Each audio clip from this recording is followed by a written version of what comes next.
What's up? I'm travel photographer Brendan Vanson of brendansadventures.com, and today we're going to go out shooting in the desert here in Dunhuang, China.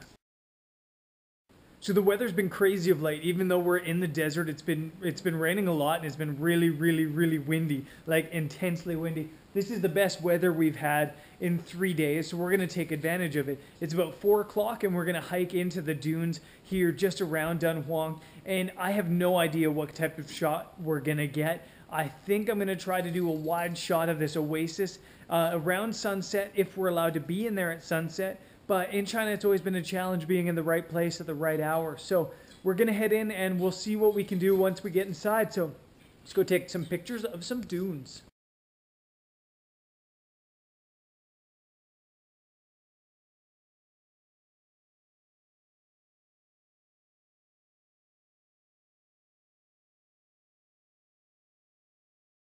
Okay, so the spot I found is way over there, and I like the spot, and this is what's gonna be in my shot.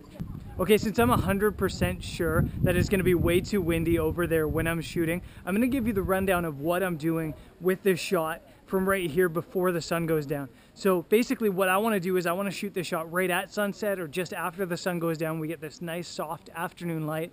I'm gonna use a gradient neutral density filter just to get a little bit darker sky and lighten up the foreground a bit. And I'm gonna shoot this image somewhere around maybe f9, f7.1, maybe up to f11, just to make sure the whole scene is in focus.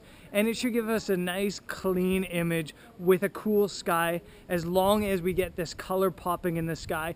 Right now it's looking beautiful, so here's hoping we get a cool photo, and after I'm done taking it, I'll take you back to Lightroom and show you how I'm processing it.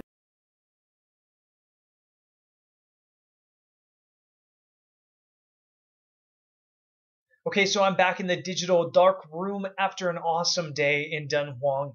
I am exhausted, so I'm going to try to make this as brief as I can.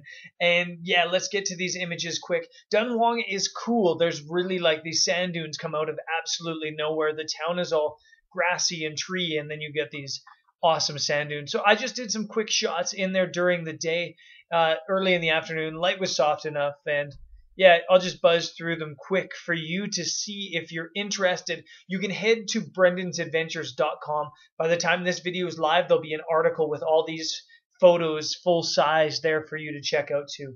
So do that if you want to see these images a little bit longer. I've got a potential client that's looking for that type of image, so messing around with some stuff there. And this is the oasis you can see down here. We hiked all the way to the top of the dunes, and we thought this would be a cool place to shoot, but in the end, the first place we scouted was the best. And so then we hiked back down, and you've got this area over here, and this is our shot spot as we waited for the light. Now, I mentioned the key component to getting a shot like that, like we were getting, is the neutral densifying filter, which I have somewhere here. This is what it looks like. It's hard for you to tell because there's some light glowing on me, but you can see there's like the dark here and then the light, so you basically stick it onto your landscape and just to darken the sky and lighten the foreground there.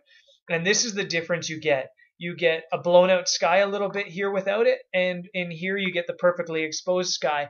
So that is the big difference. When photographers tell you all their secrets, this is the one that they leave out. Photographers never talk about their filters, but filters are make or break it. They're the difference between good and great shots. Get yourself some filters, get higher quality than I use. This one's all scratched up and it's a piece of shit, to be honest, but it gets the job done.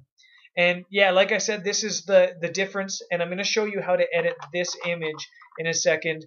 This is the same situation here. I didn't use the filter here. I did use the filter here. Overly dark foreground here over bright foreground here. Properly exposed and properly exposed. So yeah, let's get into this edit. I've done quite a bit of editing to this image to make it work. But yeah, okay. Anyways, you can see how beautiful this sky is and how it's perfect. This image is a really good one, but it took a bit of work to get there. Shooting wise, I shot 18 millimeters f16. The reason I did that is because the light was coming from here, and the bigger the aperture hole, the more stray light you get shooting through.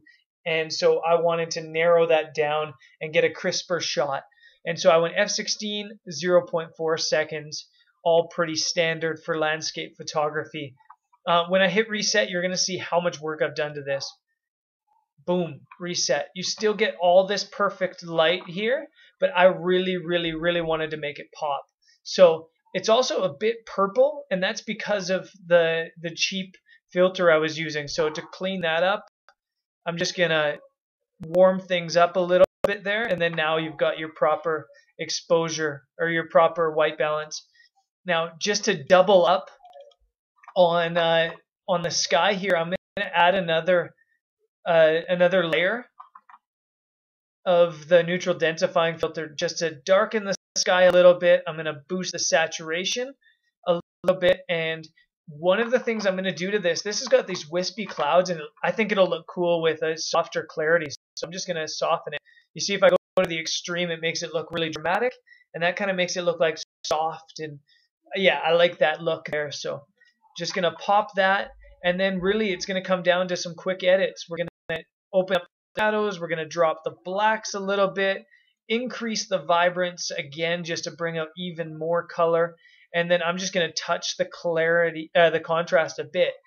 Now, the other thing in this image is there's some distracting elements. Here's some people, and I've got some spots in the shot. Now, Lightroom 5, the big adjustment they did is the spot removal. The clone stamp is great now. If you choose heal, here you get, it really does all the work for you now. So I'm just going to pick out all the people I do not want in my shot, like this. And quickly it's cured. I'm also going to remove this. Now, some people like to clone stamp it out in Photoshop. I find it's good enough doing that. There's also some sensor spots on my lens, or on my sensor, my camera sensor. So I'm going to do a little bit to get rid of those as well, which is, again, just a quick little job with Photoshop or Adobe Lightroom 5. And basically, we're done. We've got a finished image, as you can see there. So it's easy. If you use filters, if you shoot the right time of day, it doesn't really take long to edit these images in Lightroom. It takes you a couple minutes, as you saw, or less. Anyways, that's it from Dunhuang and the Crescent Moon temple there in the desert. The oasis was awesome today. I want to urge you to head over to brendansadventures.com right now. If you go there, you'll find a sign up for my newsletter. And when you sign up for that newsletter, you'll get a free subscription to my adventure travel magazine, Vagabundo Magazine, which is awesome, I promise you. Also, I want to urge you to subscribe to my channel. Subscribe to the channel here on YouTube. Lots of cool stuff coming up. I'm done in China. Finito, finished in China. Heading to Mongolia next. I'm sure there'll be some cool stuff from Mongolia. I'll see you there. Peace.